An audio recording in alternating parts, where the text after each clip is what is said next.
I think this is, as well as the women's K4, this is the one that everyone always has an eye on. Yeah. It looks so impressive. There's obviously some really fast crews here. What is it about you guys that really attracts you to watching K4 racing?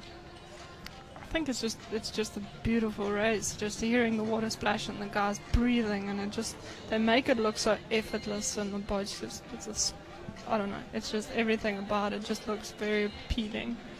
I'm always getting jealous when I see K4s because we are just 3 girls and we always wanted to do K4 and we are always just one girl missing. And I would love to do K4. It would be amazing. Yeah. So do you not have a deep squad in Austria? Do you not have development athletes coming through that could perhaps jump in a K4 and give you some experience? Not really, no. So we're looking at these K4s just coming in to the start buckets now out in lane 1. That is the German crew. An under-23 crew.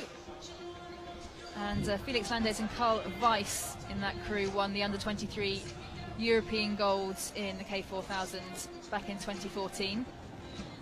German senior crew didn't actually make the final, which is quite surprising. No. And then in the background, in that bright green and yellow boat, you can see the Australians, Kenny Wallace, Riley Fitzsimmons, Jacob Clear and Jordan Woods. And alongside them in lane 5, that's the Russian crew. Vasily Pograban and Oleg Zheskov were part of the World Championship winning crew of 2013. They're still there. A lot of these boats kind of changing over the years and moulding. Only in the Australian crew, only Jacob Clear was part of the Olympic gold medal winning crew. They've rotated a lot since then. Yeah, the Czech boat on lane 6, they have the fastest qualification time. So they're out of the blocks and underway, and this race, even though it's over 1,000 metres, this could go any way, and it's going to be fascinating to see the race plans, fascinating to see the psychology of it, and the people the crew that's got out of the blocks the fastest is definitely the Russians. They're out in lane 5 in that dark boat with the white caps on. Portuguese crew out in lane 1 has also seemed to be taking a good place. Portugal have got out of the blocks really, really well. So have Australia, who are just alongside that Russian crew, and Australia now pushing themselves into the lead. We saw in the heat that Australia held back for the most part of the race and absolutely powered through the last 250 to just sneak in and take the win in the heat. But it's Australia who lead it out now. Kenny Wallace and the stroke, right? Yeah, Ken Wallace stroking that boat. And they come through the 250 in 44 seconds.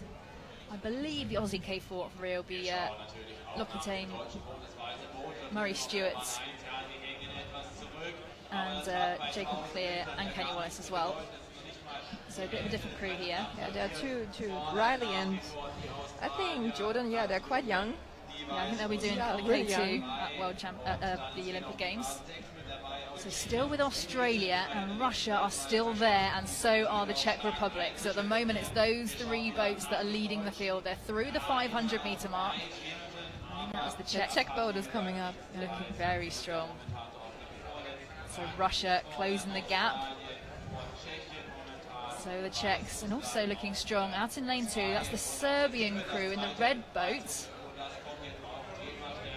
You can just feel the nerves and feel the pressure that all those athletes are feeling, be able to kind of just see each other out of the corner of your eyes. And they're going nose to nose. There's absolutely nothing to separate the Russians and the Australians.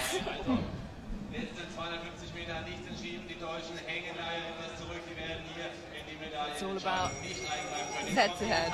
You can't say. So over the last 200 metres of the race like this, what's the focus? What do you focus on? To reach the finish. Yeah. Just to reach the finish. You kind of just have to focus on yourself. Well, obviously seems to be fighting back now. They're going stroke for stroke. Australia are just nosing forward. They've got about a foot lead as they come into the last 50 metres. Australia in the lead. Belarus is Russia coming in on second. Belarus looking really strong in lane 7. And as they come towards the finish line, it will be Australia that take gold ahead of Russia in silver and Belarus with the bronze.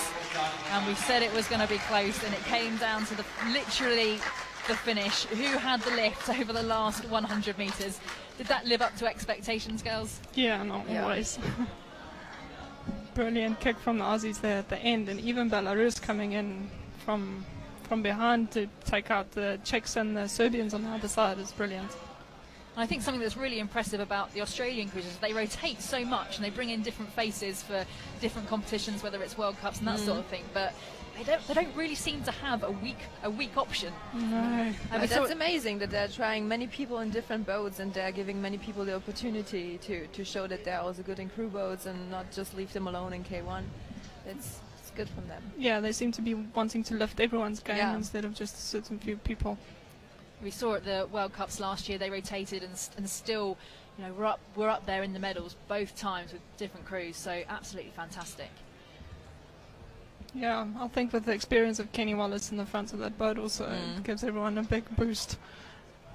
I think Kenny Wallace has got to be one of, if not the best all-round kayak athlete out there at the moment. He can compete in K4, K1, K2, 5K, every distance. Yeah. Do you know if he'll be racing the 5K? I don't know this weekend. No, I'm not sure. Interesting to see. Yeah. So a brilliant gold medal for Australia in the men's K4 1,000 metres. That's Kenny Wallace, Riley Fitzsimmons, Jacob Clear and Jordan Woods. Very, very closely followed, going nose to nose down the entire course. Coming second was Russia with the silver medal. Kirill Lyupanov, Vasily Pograban, Roman Anoshkin and Olev Zhestkov taking the silver, and bronze went to Belarus. They didn't look to be in contention for much of the race, but again had just a fantastic finish.